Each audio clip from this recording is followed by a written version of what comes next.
আসসালামু আলাইকুম ওয়া রাহমাতুল্লাহি ওয়া বারাকাতুহু। প্রিয় শিক্ষার্থীবৃন্দ, আশা করছি মহান রব্বুল আলামিনের অশেষ রহমতে তোমরা সকলে ভালো আছো, সুস্থ আছো। টেকনিক পরিবারের পক্ষ থেকে তোমাদের সবাইকে জানাচ্ছি অনেক শুভেচ্ছা, অভিনন্দন। আমরা আজ কথা বলবো ঢাকা বোর্ড ২০২৪ এর গুরুত্বপূর্ণ একটা সৃজনশীল প্রশ্ন নিয়ে। আমরা দেখতে পাচ্ছি এখানে লেখা আছে, সোহেল সাহেব একজন শিক্ষক। উচ্চতর প্রশিক্ষণের জন্য তিনি বিদেশে গমন করেন। বিদেশে অনেক সুযোগ সুবিধা থাকা সত্ত্বেও তিনি দেশে ফিরে এসে পুনরায় শিক্ষকতায় নিয়োজিত হন। অপরদিকে তার বন্ধু রিজাউল করিম সাহেব একজন শিল্পপতি। তিনি আল্লাহর ভয়ে যাবতীয় মন্দ কাজ থেকে বিরত থাকেন এবং সব সময় ভালো কাজ করেন। তার এ আচরণ লক্ষ্য করে বিশিষ্ট ইসলামী চিন্তাবিদ জনাব আব্দুল হামিদ বলেন, এরূপ চরিত্রের অধিকারীগণ আল্লাহর নিকট সবচেয়ে সম্মানিত ব্যক্তিদের অন্তর্ভুক্ত। আমরা এই উদ্দীপকের দুইটা দিক দেখতে পেলাম, যে একটা দিকে আছেন শিক্ষক জনাব সোহেল সাহেব।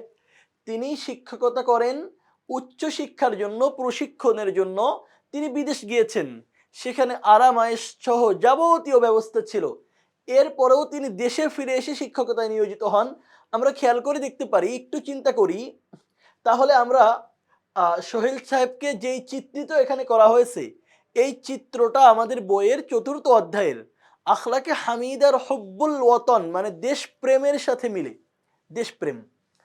আর তার বন্ধু রিজাউল সাহেবের যে আল্লাহর ভয়ে ভীত হওয়া এবং ইসলামী চিন্তাবিদ আব্দুল হামিদের বক্তব্য যে এরূপ চরিত্রের অধিকারীগণ আল্লাহর নিকট সম্মানিত ব্যক্তিদের অন্তর্ভুক্ত হবে, এটা তাকওয়ার সাথে মিলে।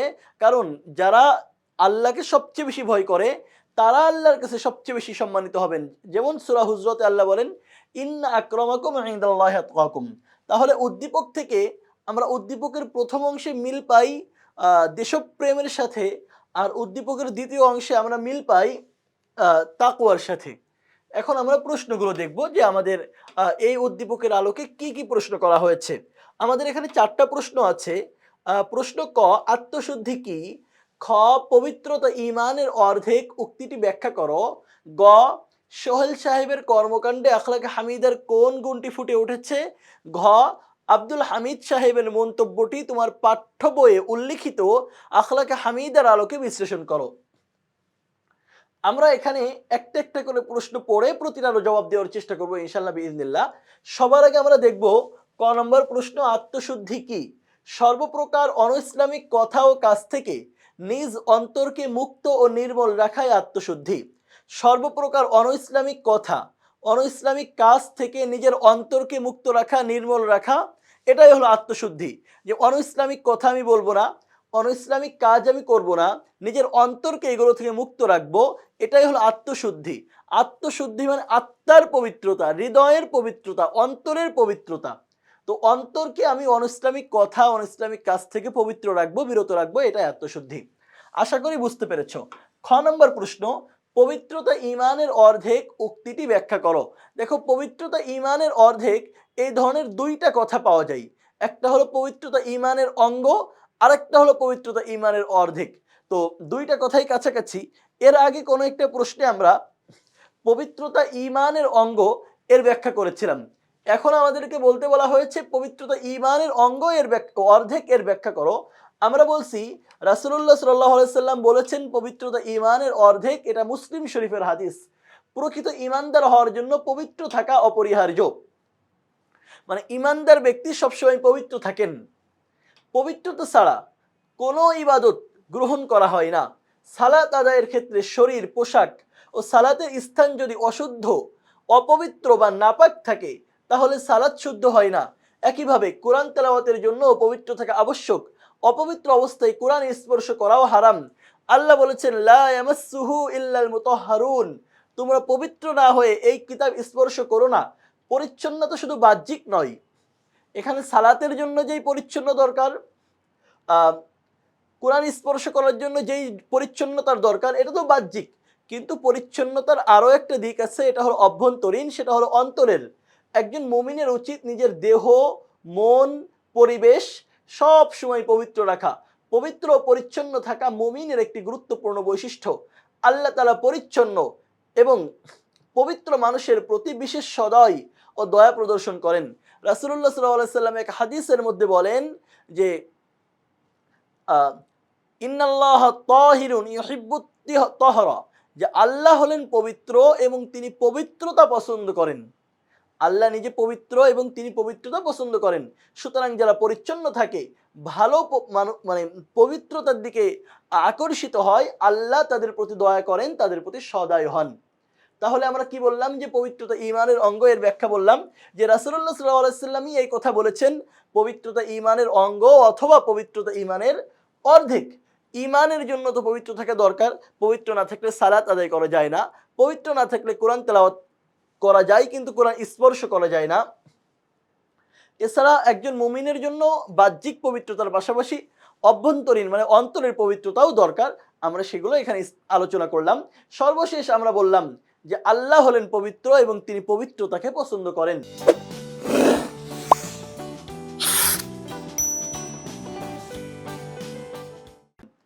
গ নম্বর প্রশ্ন, সোহেল সাহেবের কর্মকাণ্ডে আখলাকে হামিদার কোন গুণটি ফুটে উঠেছে ব্যাখ্যা করো। সোহেল সাহেব যিনি বিদেশ গিয়েছিলেন, সেখানে তার অনেক ধরনের সুযোগ সুবিধা ছিল, এরপরেও তিনি দেশে ফিরে এসেছেন। আমরা বলেছি তার কর্মকাণ্ডের মধ্যে দেশপ্রেম লক্ষ্য করা যায়। উদ্দীপকে সোহেল সাহেবের কর্মকাণ্ডে স্বদেশ প্রেম এর সুস্পষ্ট প্রতিফলন লক্ষ্য করা যায়। স্বদেশ প্রেম বলতে নিজের দেশ বা মাতৃভূমির প্রতি গভীর ভালোবাসা, দায়িত্ববোধ এবং দেশপ্রেমিক মানসিকতাকে বোঝায়। এটি সরাসরি দেখা না গেলেও দেশের কল্যাণে ত্যাগ স্বীকার, দেশের উন্নয়ন ও জনগণের সেবা করার মাধ্যমে প্রকাশ করা যায়। দেশপ্রেম তো আর সরাসরি দেখা যায় না, যে একজন মানুষ দেশকে ভালোবাসে এর তো আর দেখা যাওয়ার কোনো উপায় নাই। তবে এটা বোঝা যায় কিভাবে? সে দেশের কল্যাণে ত্যাগ স্বীকার করে, সে দেশের উন্নয়নে কাজ করে, সে জনগণের সেবা করে। এইগুলো যদি তার মধ্যে থাকে, দেশের জন্য ত্যাগ স্বীকার করার মানসিকতা, দেশের উন্নয়নে কাজ করার মানসিকতা, জনগণের সেবা করার মতো মানসিকতা, তাহলে এই গুণগুলো কোনো মানুষের মধ্যে থাকলে আমরা বলতে পারি তার মধ্যে স্বদেশ প্রেমের গুণটা আছে, তার মধ্যে দেশপ্রেম আছে। সোহেল সাহেব একজন শিক্ষক। উচ্চতর প্রশিক্ষণের জন্য তিনি বিদেশে গমন করেছিলেন। বিদেশে আর্থিক সুবিধা, আরাম ও উন্নত জীবন থাকা সত্ত্বেও তিনি দেশের প্রতি দায়বদ্ধতা ও দায়িত্ববোধের কারণে দেশে ফিরে শিক্ষকতায় নিয়োজিত হন। দেশের কল্যাণে নিজের স্বার্থের ঊর্ধ্বে উঠে এমন সিদ্ধান্ত নেওয়াকে স্বদেশ প্রেম বলা হয়। এভাবে সোহেল সাহেবের আত্মত্যাগ ও দেশপ্রেমের দৃষ্টান্ত প্রমাণ করে যে একজন প্রকৃত দেশপ্রেমিক নিজের স্বার্থের চেয়ে দেশের স্বার্থকে সর্বপ্রথমে রাখে এবং দেশের উন্নতির জন্য নিজের সর্বস্ব বিলিয়ে দিতে প্রস্তুত থাকে। এই যে দেশের জন্য মানুষ জীবনকে পর্যন্ত দিয়ে দেয়, কেন? কারণ তার মধ্যে দেশের প্রতি ভালোবাসা আছে, নিজের থেকে সে দেশকে আগায় রাখে, দেশের উন্নতির জন্য নিজের জীবন পর্যন্ত সে বিলিয়ে দিতে প্রস্তুত থাকে। সোহেল সাহেবের কর্মকাণ্ড স্বদেশ প্রেমের একটি উজ্জ্বল উদাহরণ, যা আখলাকে হামিদার গুরুত্বপূর্ণ গুণের পরিচায়ক। আশা করি তোমরা বুঝতে পেরেছো যে সোহেল সাহেব যেটা করেছেন এটা হল আখলাকে হামিদার স্বদেশ প্রেম এর প্রতিফলন তার মধ্যে ঘটেছে এবং স্বদেশ প্রেমের একটা উজ্জ্বল দৃষ্টান্ত সোহেল সাহেবের কাজটা। বিদেশে গিয়ে তিনি সেখানে উন্নতভাবে জীবন কাটাতে পারছেন, তার আর্থিক উন্নয়ন হচ্ছে, আরাম আয়েশের ব্যবস্থা আছে, এরপরেও তিনি দেশ ফিরে এসেছেন কিসের জন্য? দেশের প্রতি ভালোবাসা থেকে। সুতরাং সোহেল সাহেবের কর্মকাণ্ডের মধ্যে আখলাকে হামিদার যে ব্যাপারটা দেখা যায় সেটা হলো স্বদেশ প্রেম। আব্দুল হামিদ সাহেবের মন্তব্যটি তোমার পাঠ্য বইয়ে উল্লিখিত আখলাকে হামিদার আলোকে বিশ্লেষণ করো। আব্দুল হামিদ সাহেব বলেছেন কি, যে এই ধরনের কর্মকাণ্ডের কারণে তুমি আল্লাহর কাছে সম্মানিত হবে, যে এরূপ চরিত্রের অধিকারীগণ আল্লাহর নিকট সবচেয়ে সম্মানিত ব্যক্তিদের অন্তর্ভুক্ত। আমরা বলে আসছি যে আব্দুল হামিদ সাহেব যেটা বলেছেন, ইসলামী চিন্তাবিদ আব্দুল হামিদ, তার মন্তব্যটি পাঠ্যপুস্তকের আখলাকে হামিদার তাকওয়ার সাথে মিলে। কারণ সোহেল সাহেবের বন্ধু, তার মধ্যে মূলত তাকওয়া সবচেয়ে বেশি ছিল, আল্লাহর ভয় ছিল। উদ্দীপকে আব্দুল হামিদ সাহেবের মন্তব্যটি যথোপযুক্ত হয়েছে। তাকওয়া বলতে বোঝায়, তাকওয়া কাকে বলে? আল্লাহর ভয়ে নিজেকে সব ধরনের মন্দ কাজ ও পাপ কাজ থেকে বিরত রাখা, নিজের জীবনকে কোরআন ও সুন্নাহ মোতাবেক পরিচালনা করা। তাকওয়াবান ব্যক্তি মুত্তাকি হিসেবে পরিচিত, যিনি নৈতিক, সামাজিক ও ধর্মীয়ভাবে সম্মানিত। যিনি তাকওয়া অবলম্বন করেন তাকে বলা হয় মুত্তাকি, যার মধ্যে আল্লাহর ভয় আছে তাকে বলা হয় মুত্তাকি। আর মুত্তাকি ব্যক্তি নৈতিক, সামাজিক ও ধর্মীয়ভাবে সম্মানিত হন। রিজাউল সাহেব যিনি সোহেল সাহেবের বন্ধু, উদ্দীপকে আমরা যার কথা পড়ে আসছি, একজন শিল্পপতি, তিনি আল্লাহর ভয়ে সব মন্দ কাজ থেকে দূরে থাকেন, সদা সৎ ও কল্যাণমুখী কর্মকাণ্ডে নিযুক্ত থাকেন। তার এ আচরণ তাকওয়ার সুস্পষ্ট উদাহরণ। বিশিষ্ট ইসলামী চিন্তাবিদ আব্দুল হামিদ বলেন, এরূপ চরিত্রের অধিকারীগণ আল্লাহর নিকট সবচেয়ে সম্মানিত ব্যক্তিদের অন্তর্ভুক্ত। এ মন্তব্য রিজাউল সাহেবের জীবন চরিত্রের সাথে পুরোপুরি সাদৃশ্যপূর্ণ। ইসলামে তাকওয়াবান ব্যক্তির মর্যাদা অপরিসীম। আল্লাহ বলেন, নিশ্চয়ই আল্লাহর কাছে সেই ব্যক্তি সবচেয়ে সম্মানিত যে তোমাদের মধ্যে সবচেয়ে বেশি তাকওয়াবান। তোমাদের মধ্যে সবচেয়ে বেশি যে আল্লাহকে ভয় করে, আল্লাহর কাছে ওই ব্যক্তি হলেন সবচেয়ে বেশি সম্মানিত। ইন্না আকরামাকুম ইনদাল্লাহি আতকাকুম, তোমাদের মধ্যে সবচেয়ে বেশি যে আল্লাহকে ভয় করে সে আল্লাহর কাছে সবচেয়ে বেশি সম্মানিত।